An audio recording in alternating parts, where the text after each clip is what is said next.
재판관 전원의 일치된 의견으로 주문을 선고합니다.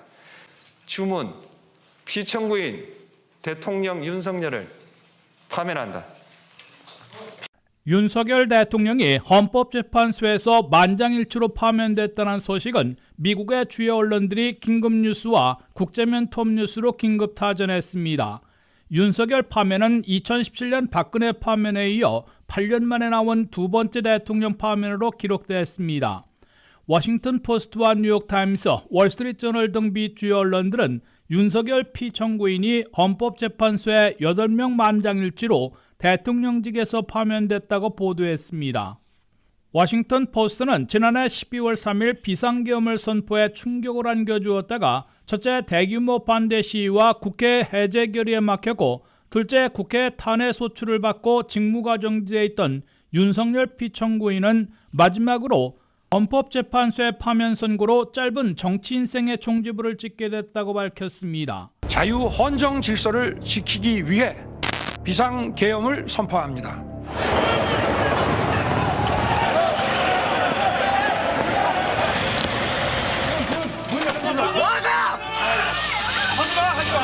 비상계엄 해제 요구 결의안은 가결되었음을 선포합니다.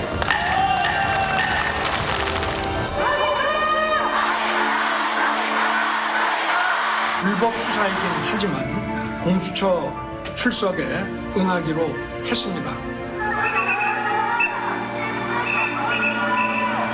2시간짜리 내란이라는 것이 있습니까? 계엄의 형식을 빌린 대국민 호소입니다.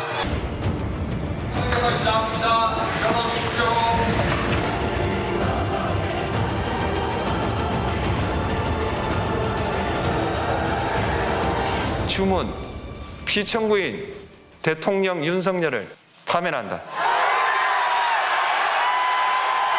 헌법재판소는 8명 재판관 만장일치로 윤석열 피청구인이 헌법 질서를 위반하고 국민에 대해 배신한 것으로 국회 탄핵소추를 인용하고 파면을 선고했다고 워싱턴 포스트는 전했습니다. 윤석열 파면으로 4개월간 벌어져 온 한국의 분열과 대립이 끝나지는 않을 것으로 보이나 길거리에서 피를 흘릴 필요 없이 헌법 절차에 따라 위법한 대통령을 파면한 중대한 성취를 얻어낸 것으로 평가되고 있다고 워싱턴 포스트는 밝혔습니다. 뉴욕타임스는 헌법재판소가 8명 만장일치로 피청구인 윤석열을 파면한다고 선고했다고 전했습니다. 윤석열 피청구인은 헌법재판관 8명 중에서 3명만 끌어들였어도 복귀할 수 있었으나 단 1명도 잡지 못해 대통령직에서 영구히 추방되는 파면당한 것으로 뉴욕타임스는 밝혔습니다. 뉴욕타임스는 윤석열 파면으로 한국은 4개월 동안 펼쳐진 정치격변 속에서 가장 기묘한 순간을 맞고 있다고 강조했습니다. 미국의 아시아 맹방인 한국에서는 이제 60일 안에 새로운 대통령을 선출하게 되고 트럼프 시대에 본격 직면하게 될 것으로 뉴욕타임스는 전했습니다. 월스트리트저널은 64세 보수 대통령의 두 번째 파면으로 격동의 한장이 끝났다고 보도했습니다. 60일 안에 실시되는 차기 대선에서는 더불어민주당의 이재명 대표가 뚜렷한 선두주자로 나서 있고 국민의힘 후보들은 4명 정도 거론되고 있다고 월스트리트저널은 전했습니다. 월스트리트저널은 차기 대선 주자들을 사진까지 곁들여 민주당 이재명 대표가 34%의 지지율로 선두주자이고 국민의힘에서는 김문수 장관 8%, 한동훈 전 대표 5%, 홍준표 시장과 오세훈 시장이 각 3%를 기록하고 있다고 밝혔습니다.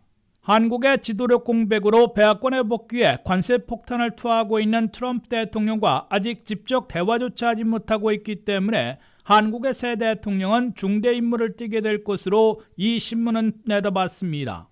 한국의 새 대통령은 대외 정책에서는 균형 외교로 코스를 바꿀 것으로 보이는데 트럼프 대통령과는 동맹과 안보 면에서 돈독한 관계를 구축하는 동시에 통상 경제 면에서는 시진핑 중국 국가주석과도 복원을 시도하게 될 것으로 월스트리트저널은 예상했습니다.